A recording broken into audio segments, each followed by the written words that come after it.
Before we get into today's chat, I want to share a little resource that we've just released. As you might know, in our checkout episodes, I ask our e-commerce guests, do you have a book or a podcast that you recommend our listeners get into?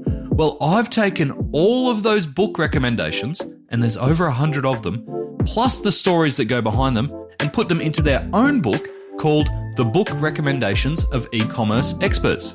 Yeah, I know, it's totally original. You will never, ever run out of reading ideas again.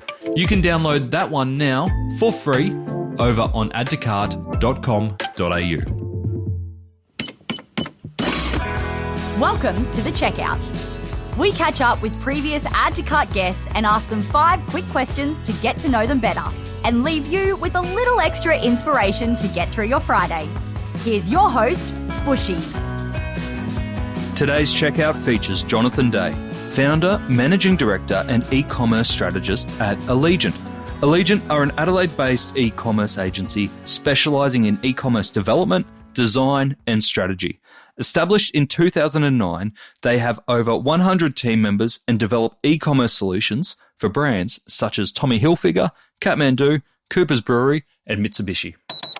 Jonathan, welcome to the checkout. We have had a brilliant chat on our main episode all around site performance and some of the great things that Aligent are doing. We talked in around some of your case studies like Kathmandu and how you help retailers, especially around site performance and speed.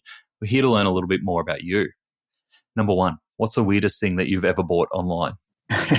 Well, I think for a lot of agencies, there's been a lot of test purchases done over the journey, and every so often clients perhaps might have had their production fulfillment systems hooked up to test systems. It shouldn't have happened, but years ago it was probably more common than it does these days. So we've had some pretty weird and wonderful dummy purchases show up in the office. I think we had a very improbably sized set of bras turn up, which no one knows who actually ordered it, and it wasn't going to fit anyone. So they definitely got tossed out.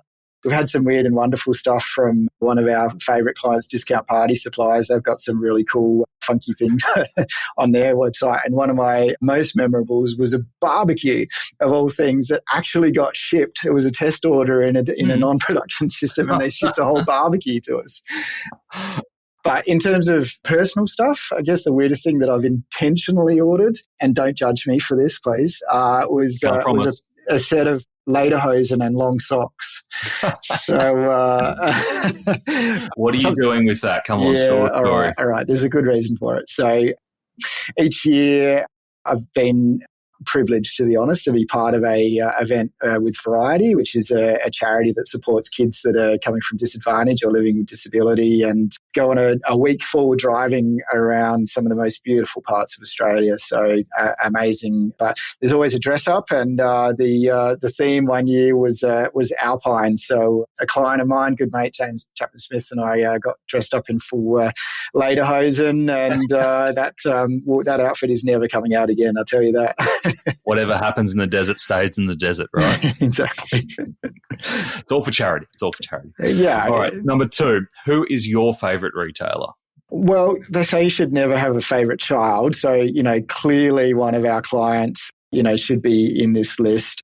Absolutely have a real soft spot for Kathmandu, who we've worked with for a number of years. And I know this will resonate for you as well, Nathan, with your eSuite connection. Kathmandu are what's called a B Corp, which is an organisation that has made a commitment at the highest levels and is independently audited to be a force for good, and across all sorts of different parameters about sustainability, responsible sourcing, the way they treat their customers and their suppliers, and just acting for more than just profit. And this is a real movement for change across a lot of organisations. Julie Matheson, Flora and Fauna, was one of the real pioneers in Australia for that as well. So Kathmandu really walk the talk.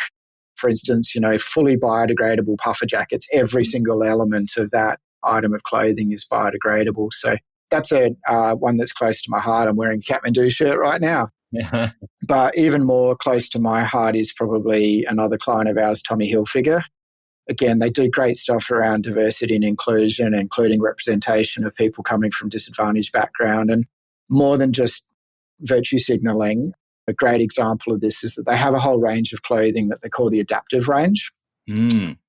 And And this has been put together by people with disability for people with disability.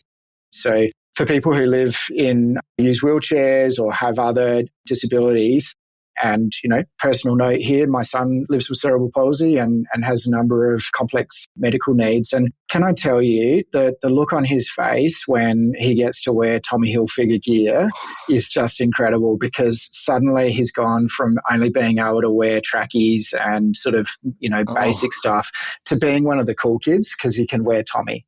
It is so meaningful. How old's your son? Yeah, he's 13. So he's at that point of high school and all of the, peer pressure of wanting to wear cool stuff. So the sense of identity that comes from knowing that, a mainstream, cool fashion manufacturer not only talks about disability, but have done a whole range. Check it out on their website. It's right at the top level of their menu, and it's a key part of what they do. So that means a lot to me. Yeah, that's amazing. We had the guys from Jam the Label on as well, doing amazing things. So it's just great that that's just becoming part of fashion and textile design now too. Number 3, which e-commerce practice do you wish was history? Oh, so many. I think there's a lot of dinosaurs. What are you sick of fixing is the question, I think, for you. The one that I would love to see go completely is passwords. It's a real friction point for users to have to remember their password. It's important. Obviously, privacy is so vital. And as an industry, we face a lot of threat if we don't get our privacy settings right. So I'd love to move to that passwordless future, which is starting to happen, which is exciting. A real little pet peeve, if we get a bit more specific to this industry, is when you're on a product detail page for a configurable product and you want to see a different color, don't navigate me to another page. Keep me on the same page and just update the image and show me the red one, okay? Like, it's not hard, people. I love it. I love 2 brilliant examples. All right, number 4. Can you recommend a book or a podcast that our listeners should immediately get into? Yeah, lots of podcasts, but I'm really a big one for audiobooks at the moment. I'm loving those. One that I've really enjoyed and been evangelizing a little bit to a lot of people is called Never Split the Difference, by a guy called Chris Voss. It's a fascinating story about understanding human behavior and the psychology behind decision-making and communication styles. So from a personal and professional point of view, it's really insightful about understanding how you can help people together move to a better place. Great recommendation. Did you audiobook that one? Yes. I wish he read it. Oh, totally. Yep, that was the only downside. One that I think really works when it was read by the authors is Extreme Ownership. Yes. Yeah, I don't know if you can see it on the bookshelf behind me, actually. So the 2 guys who wrote that have the perfect voices for it, and it's very impactful hearing them narrate the stories that inspired the sort of leadership principles behind Extreme Ownership. Brilliant. Great examples. Love it. All right, number 5, finish this sentence. The future of retail is... fast. Oh, of course. I mean, come on, we've just been talking about performance. How could I say anything else? Fast, but also personalized, and therein lies the challenge, because if we use naive approaches to performance optimization, we miss out on the ability to actually tailor that experience to each either segment as a starting point towards personalization or to that true one-to-one personalization. So the more sophisticated that we can get about designing architectures that allow us to compose together elements that are either relatively static and become super fast, or real-time tailored, whether it be in terms of merchandising, recommendations, loyalty status, all of those sorts of things. So we have to strike that balance. It's not a compromise, it's a balance. And it's a composition of solutions to make it fast and personal. Fast and personal, the future of retail. Jonathan, thank you so much for joining us on The Checkout. Thanks, Nathan. To hear more from Jonathan, jump back into episode 315, where Jonathan shares why performance isn't just a technical activity, but is an exercise in understanding and reacting to customer psychology. He breaks down why Google's Core Web Vitals should be the tool that you use to measure your website performance, and even breaks down the metrics that you should be looking at. And he gives us other tools to measure user errors, load testing, and more. And most importantly, he shares why getting site performance right is similar to how Disneyland designs their ride experience. Thanks for listening, and until next time, keep adding to cart.